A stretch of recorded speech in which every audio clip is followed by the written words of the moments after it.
Hi guys. Good evening, everyone. How are we all doing on a lovely Wednesday evening? You had a busy day today? Oh yeah, just a little bit. Managed to get home, throw some dinner down me, and we're ready to go. We are here, we are live. Guys, as always, comment below who is going to win on tour this week. We've got two exciting events to talk about. So the first WGC of the year. WGC over in America. But we're going to start first of all with the European Tour because it is on home soil. Another English event and the return of... the English Open, or the Hero English Open. Yes, Forest of Arden golf course. Not played it myself, but you've played it. Yeah, I've played it. So tell us a little bit about the golf course. So a very different front and back nine. So front nine very sort of flatter and parklandy and a little bit more open, and there's a little bit of water about. And then in the back nine it actually goes through a deer park, so you play some rolling holes. One of the holes you play up onto a plateau, and when we played there, the deer were actually in the middle of the fairway. So really, really nice. I think it's 17 is a par 5 over water. Really, really lovely hole. And then you've got par 3 to finish over a massive lake with Forest of Arden written in, I think it's in flowers on a bank. Yes, you can just see it in the picture that's on the screen here. Yeah, that is a daunting shot. Yes. Long way over there, and if you go long, you go straight into the car park. Never a good way to finish. I like, of course, to finish on a par 3. It's quite exciting, isn't it? Obviously, we've got Stoke by Nayland near us that finishes on a par 3, and Stowmarket Golf Club. Yeah. And I think for a tournament, finishing on a par 3 or a par 5 is quite a nice way, isn't it? There's a lot can go wrong there. Yeah, a lot can happen, can't it? So, let's get the old betting up here for Forest of Arden, and we'll have a look through who we've got. So, Juice Luton is top of the tree there. Thomas Detry, Andy Sullivan, Ryan Fox, Eddie Peps again, Justin Harding, among many others. Renato Paratore obviously winning last week. So, guys, the question is, who out of that lot is not going to make the cut? Yes, well, it's going to be either one of... Andy Sullivan for me this week. Yeah, good choice. So, been playing very solidly.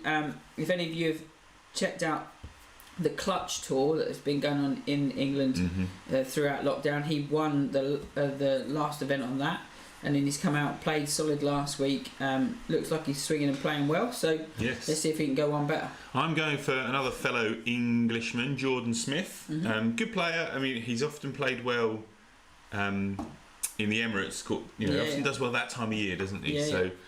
Be interesting to see went how he on a bit of a run last week in the middle round. I think like third round he might have gone a little bit nuts and then sort of calmed down a little bit. But I think we're both desperate for an English winner. I think that would be English superb. winner on home soil sort of gets everything.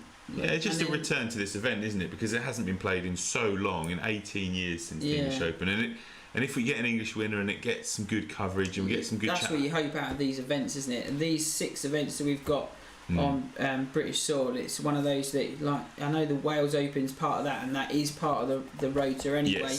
But you've got the Belfry in there, you've got Hanbury Manor, which is just down the road from us.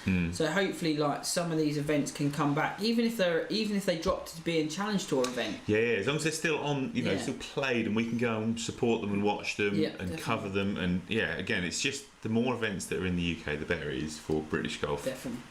So, PGA Tour and the first WGC event of the year. It has a name change, so the Fedex St Jude Classic has had WGC whapped in front of it. Yes, it has. So the world's best will be rocking up for all of their world ranking points. I feel for some of the lads that are playing in England, like Andy Sullivan and some of the boys that are up there, because they're actually not going to take too many world ranking points out of the events. Yeah, it is a shame. I mean, they've obviously...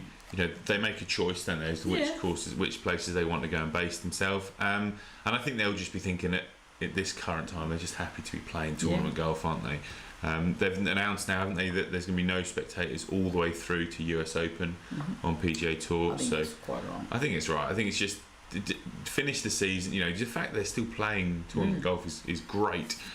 So let's have a quick look at the betting for the WGC event, and just look through it. It is, as always, who's who of players. You take your pick from those. I mean, obviously, it's going to be a strong field. WGC always is. So, guys, who are we commenting?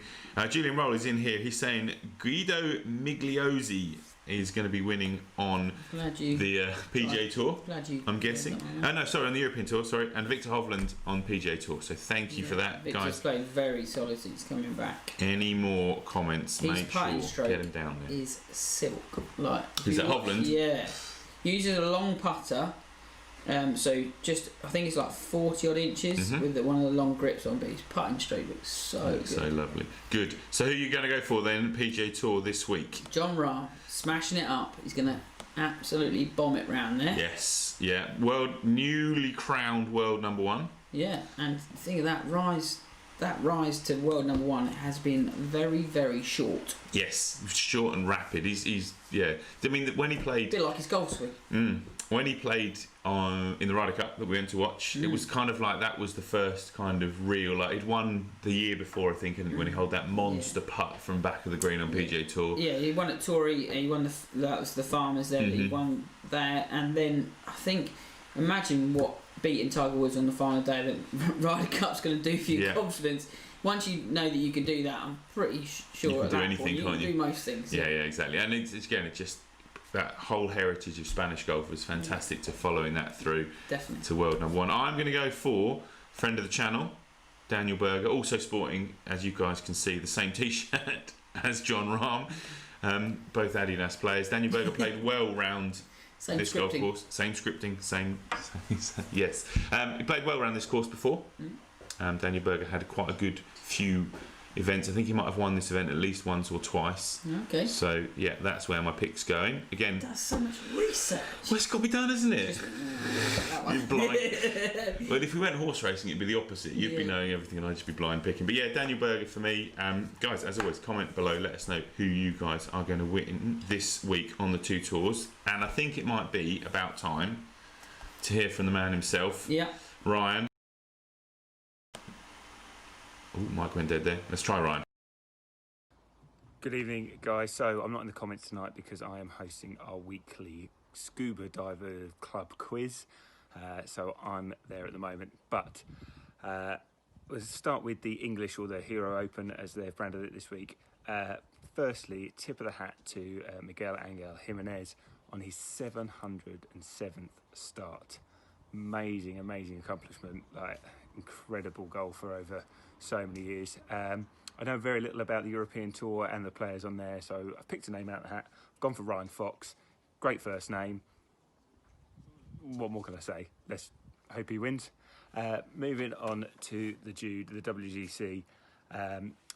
I am sticking with my guns, and I hope he's going to win eventually. I'm picking Justin Thomas. He actually performs really well at WGCs. He has come 12th or higher in 6 out of the last 7 WGC starts. So he's got the pedigree. He won Firestone 2 years ago. So let's hope he can win this week. Thanks, guys. We'll catch up next week. Bye.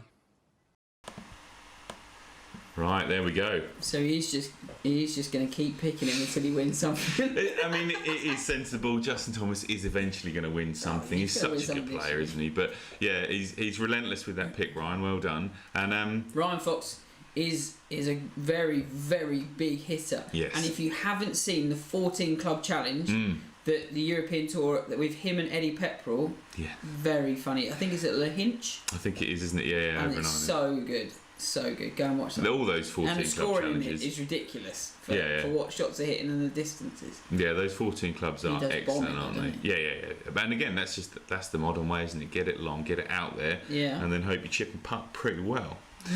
So guys, I think that's pretty much about it for us for this evening. Make sure that you watch all the other videos on the channel that we've had this week. Nearest to Pin challenge from last week, and there's more to come. We've done a 1 club challenge which will be released in the next day or so, and also an interesting challenge with some old golf clubs. Yes, so, that was good. That was good fun. So make sure you watch all of those things. If you haven't already, do the YouTube type stuff, subscribe, like, share, all those things around, and we'll see you down here next week. Next week I'm going to try and get here more than 10 minutes in advance. Good stuff, guys. See you later. Good night.